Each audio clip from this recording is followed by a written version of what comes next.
Hello and welcome to Business 360. I'm Archana Solanki. Here are the headlines we're tracking this evening.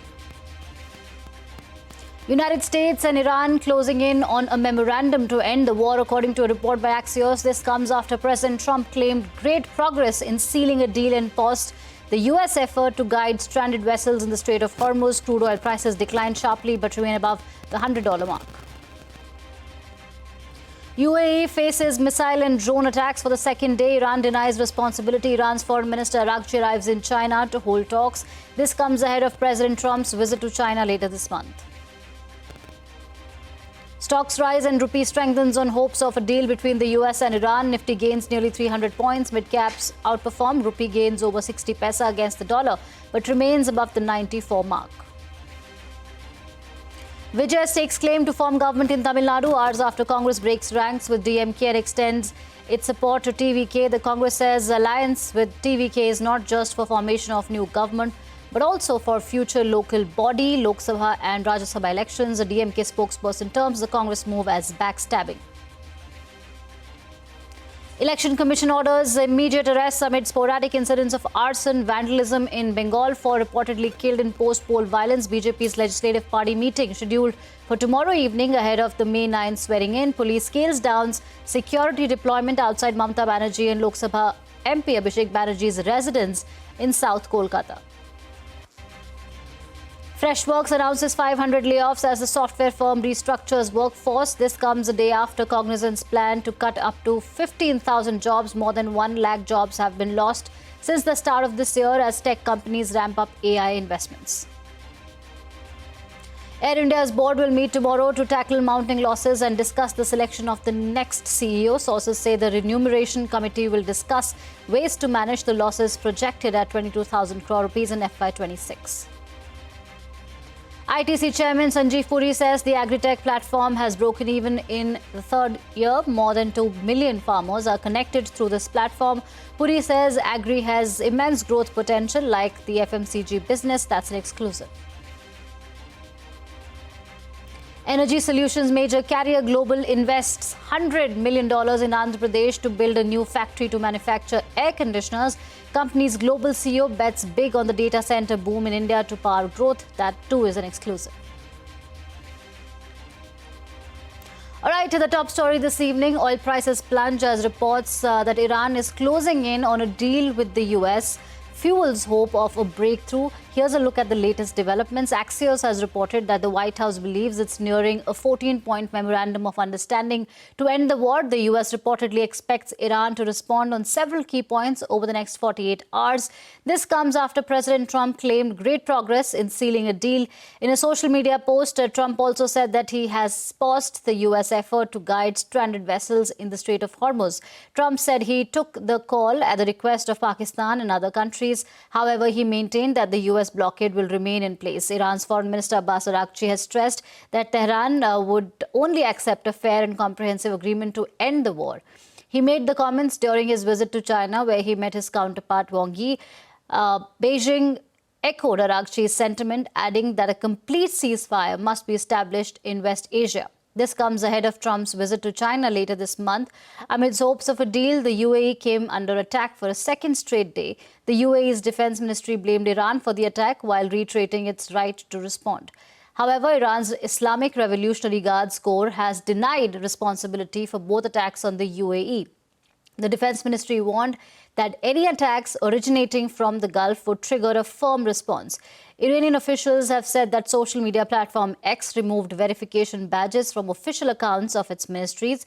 A foreign ministry spokesperson accused Elon Musk's X of selective censorship and American digital piracy against Iran. The removal came after the Tech Transparency Project reported that X was offering its paid premium service to Iranian figures subject to US sanctions. Accounts that lost verification included Foreign Minister Araghchi. Meanwhile, Israel has issued new orders of forced displacement in 12 towns of southern Lebanon. The Israeli army said that this was because of ceasefire violations by militant group Hezbollah. Israel claims to have attacked 25 sites linked to Hezbollah in the region. Hezbollah has also said that it will launch retaliatory attacks on Israeli forces. This as the US has appeared to soften its stance on restarting military operations in Iran. In a press conference earlier, U.S. Secretary of State Marco Rubio said that Operation Epic Fury against Iran is over. The Operation Epic Fury is concluded. We achieved the objectives of that operation. I'm not going to, we're not cheering for an additional situation to occur. We would prefer the path of peace. What the president would prefer is a deal. He would prefer to sit down, work out a memorandum of understanding for future negotiations that touches on all the key topics that have to be addressed, a full opening of the strait so the world can get back to normal. And he preferred that be negotiated through the route that Steve and Jared have been working and that all of us have been supporting. That's the route he prefers.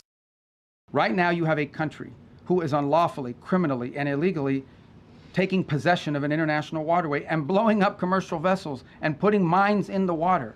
I don't know if people appreciate how outrageous this is, how unacceptable it is that any country would fire and try to sink commercial vessels or put mines in the water. Both of these things are illegal. And so we're going to take it to the UN, and we're going to give it another chance to be a forum in which we're not even asking people to commit troops to the region and help blow up the Iranian boats. All we're asking them to do is to condemn it. All right, on to the day's market action. Stocks perked up on reports of U.S. nearing a deal with Iran to end the war. Nifty closed above 24,300, supported by financial heavyweights Bharti, Airtel and Mahindra. Broader markets outperformed, keeping the market breadth firmly in favor of advances. The Indian rupee also regained some lost ground. The rupee gained more than 60 paisa to break below the 95 mark. There is also some optimism over some easing of trade tensions between India and the US. India's service output, meanwhile, has risen to a 5-month high at 58.8 in April. According to HSBC India, this growth was led by robust domestic demand, even as export orders declined amid tensions in West Asia. The survey pointed to robust growth in business activity and new orders, supported by competitive pricing and the rise of e-commerce. A reading above 50 indicates expansion, while a figure below 50 signals contraction. Now, American ambassador to India, Sergio Gore, has announced that Indian companies plan to invest over $20 billion in various sectors in the US. In a social media post, Gore said these sectors would include tech, manufacturing and pharma, among others. He also said this includes 12 Indian companies who announced investments worth over $1 billion today. He announced that he was looking forward to welcoming US Secretary Rubio to India without announcing any specific date. The big political story, actor turned politician Vijay, whose party TVK registered a stunning victory in its first electoral outing, has staked claim to form the government. He met Tamil Nadu governor today after securing the Congress support. Earlier in the day, 5 Congress MLAs met Vijay at the TVK headquarters to hand him a letter of support.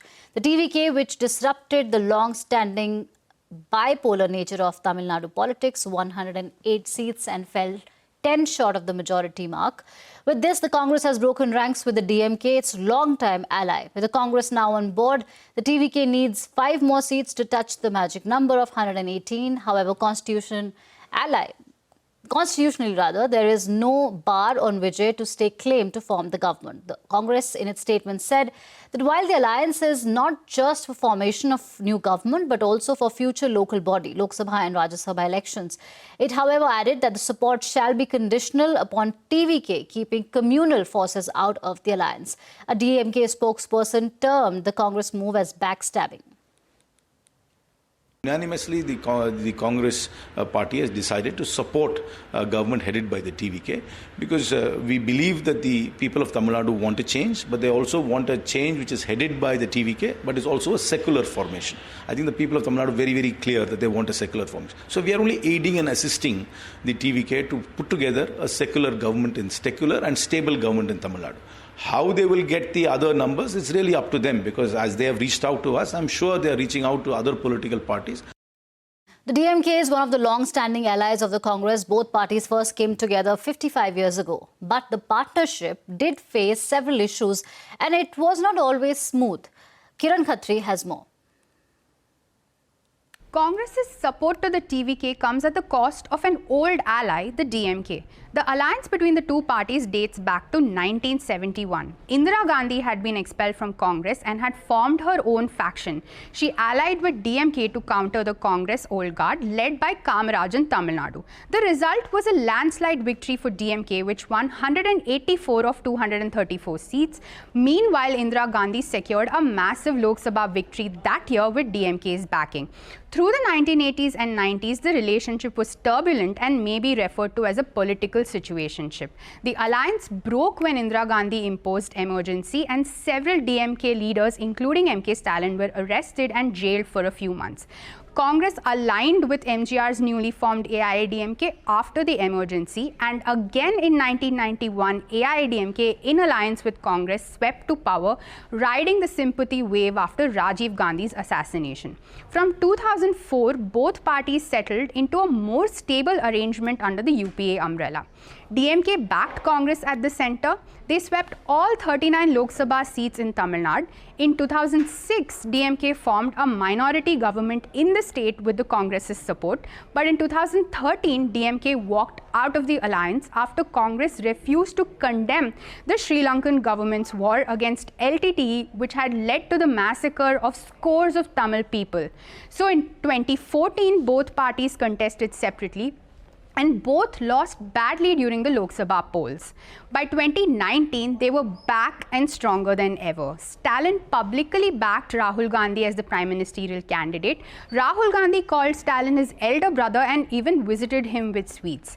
DMK returned to power in Tamil Nadu in 2021 with a huge margin, and in 2024, the alliance swept all 39 Lok Sabha seats again, with Congress winning 9 of them entirely on the back of DMK's ground support. This year, they had a pre-poll alliance for the Tamil Nadu Assembly elections. However, the DMK secured just 59 seats and Congress won 5. Reports suggest Congress may have been unhappy over DMK's reluctance to give them adequate seats and cabinet berths. Now, Congress has decided to back TVK in forming the government, and the DMK has called it a backstab. While Vijay looks set to become the next Chief Minister of Tamil Nadu, the BJP remains tight-lipped about its CM choice for Bengal. The party registered a landslide victory in the state polls, winning 2/3 majority and garnering 45% of the vote share. A defiant Mamata Banerjee, who lost from her home turf of Bhawanipur, has refused to resign. Addressing a press conference yesterday, she said the results do not reflect the people's mandate. Meanwhile, winds of change are blowing through Kolkata. The police has scaled down security deployment outside Mamata Banerjee and Lok Sabha MP Abhishek Banerjee's residence in South Kolkata. The Election Commission has directed for immediate arrests amid sporadic incidents of arson and vandalism in Bengal. 4 people have reportedly died in post-poll violence. This includes a TMC cadre, 2 BJP workers and a TMC polling agent. Now, Vodafone Idea's shares rallied after it appointed industrialist Kumar Mangalam Birla as non-executive chairman. This comes around 5 years after he resigned from the same role in the telecom company. He replaces Ravinder Takkar, who will now take on the role of vice chairman. The move comes as the telecom operator engages with lenders to secure debt funding.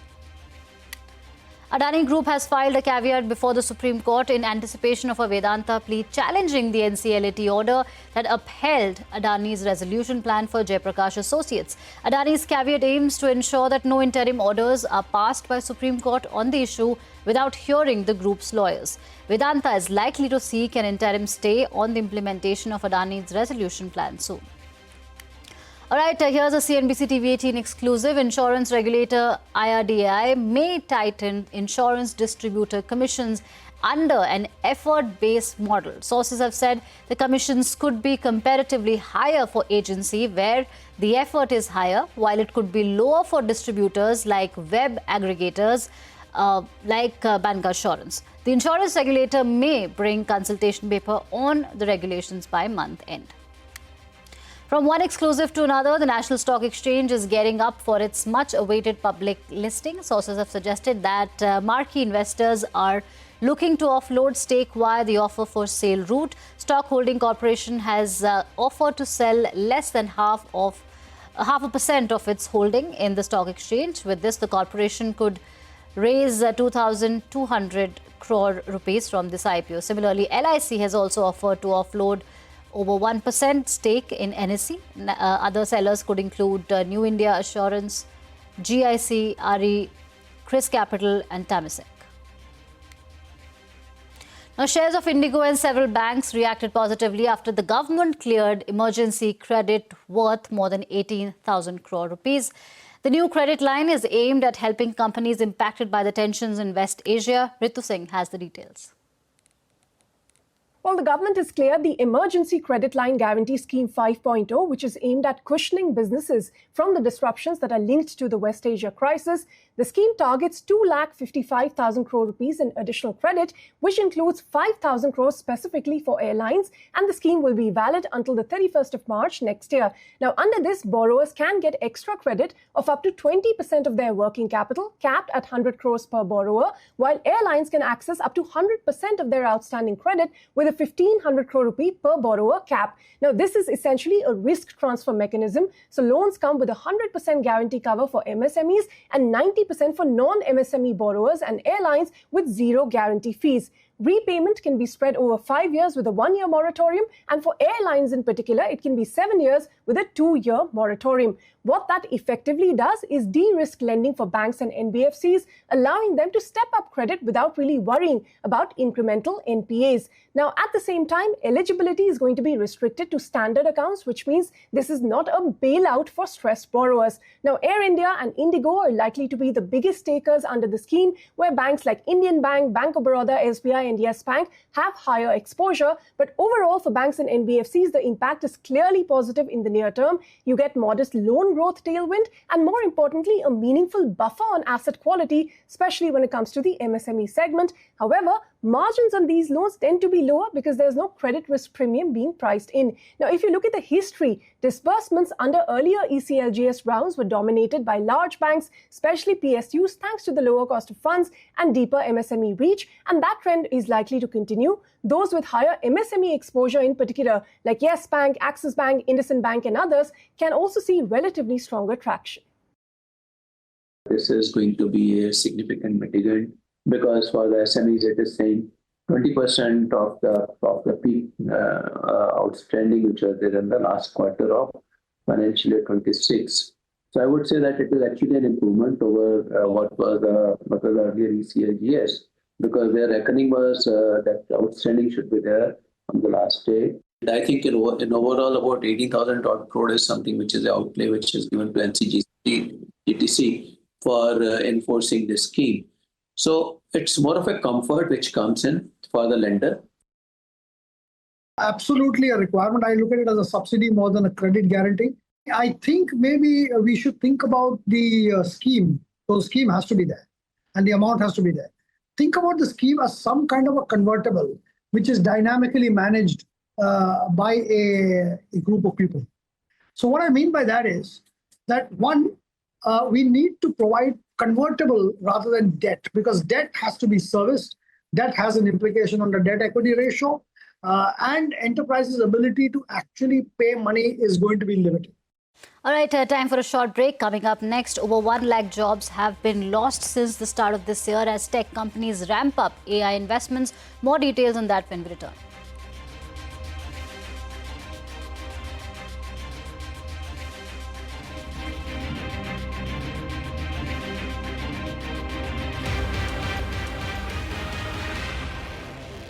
Welcome back. South Korean electronics giant Samsung's market cap has crossed the $1 trillion mark. This after the stock surged more than 15%, fueled by investors betting heavily on artificial intelligence-linked stocks.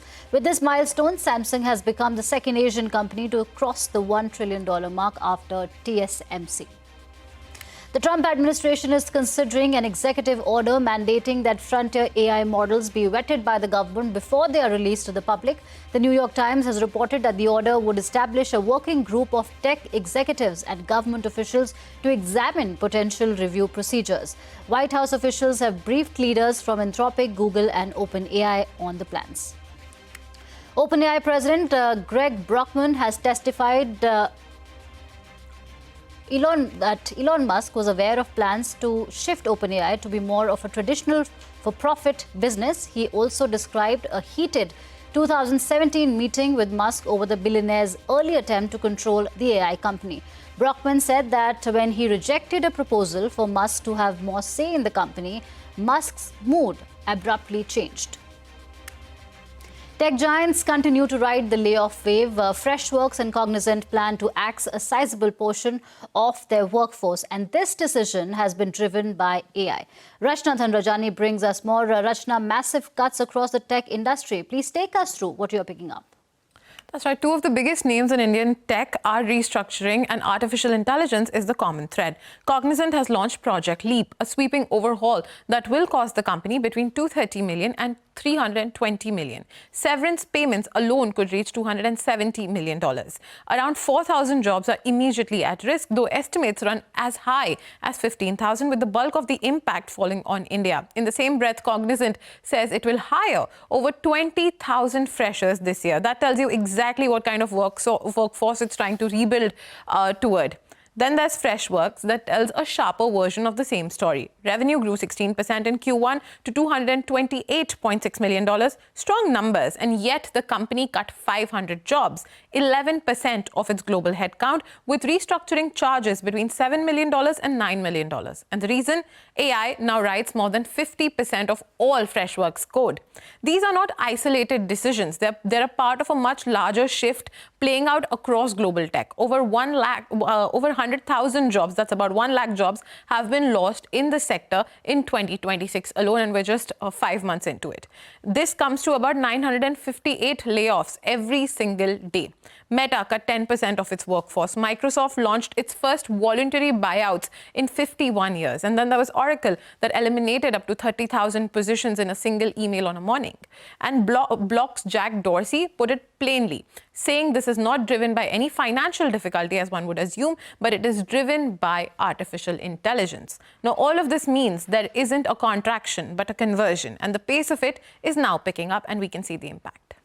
All right. Thank you, Rachna, for that update. Let's move on to CNBC TV 18 exclusive. ITC Chairman Sanjeev Puri has said the agritech platform has broken even in the third year, adding that more than 2 million farmers are connected through this platform. Speaking with Shireen Bhan, Puri added that agri has immense growth potential, like the FMCG business. This foundation is being built on the back of something I've spoken about in the past, which is called the ITC MARS, Meta Market for Advanced Agriculture and Rural Services. Started a little over 2 years back. We have about 2.5 million farmers, 2,200 FPOs connected with that system. And let me start by saying, those that have farmers that are connected have already experienced people who are there for at least a year and a half with us. 25 to 30% increase in income. So that's created a lot of value for the rural economy. Right, shifting focus now. Big developments expected at Air India over the next 48 hours. Sources tell us that the airline's top management and board will meet in Mumbai tomorrow at a time when the carrier is staring at projected losses of over 22,000 crore rupees for FY26. Madiha Mujawar joins us with the details. Madiha, what are your sources telling you? Well, sources are telling CNBC TV 18 that the Air India Nomination and Remuneration Committee is set to meet tomorrow to take a call on staff salaries, annual increments and bonus payouts. But these discussions are happening against the backdrop of severe financial pressure. Now, sources indicate that Air India's projected losses for FY26 could cross 22,000 crores, forcing the management to look at aggressive cost control measures. Now, all eyes will also be on Air India board meet tomorrow in Mumbai that will be chaired by N. Chandrasekaran, the chairman for Tata Sons, as well as Air India. Outgoing CEO Campbell Wilson is also expected to be present at the board meet. Now, multiple key issues are likely to be discussed. These include reviewing the airline's FY26 financial outlook, identifying fresh cost-saving measures, and accelerating the process of selecting the next CEO to succeed Campbell Wilson. For Air India, the sources say the airline is examining several ways to cut costs without directly impacting core operations. One proposal under consideration that sources tell us is unbundling meals from ticket pricing, especially for passengers who may not want onboard meals. And another option being explored is giving business class passengers a choice on lounge access instead of automatically bundling it into their airfare. On the leadership front, the race for the next CEO, as I was saying, is also expected to come up for discussion. As per Reuters, former Vistara CEO Vinod Khannan and Air India Express chairman Nipun Agarwal are among the names being considered for the CEO's position. And importantly, sources also say that N. Chandrasekaran is likely to address Air India employees at a town hall on the 8th of May, where the management could outline the airline's financial challenges, restructuring priorities, and future roadmap. All right. Thank you, Madiha, for that update. And with that, it's a wrap on this edition of Business 360. More news and updates continue right here on CNBC TV.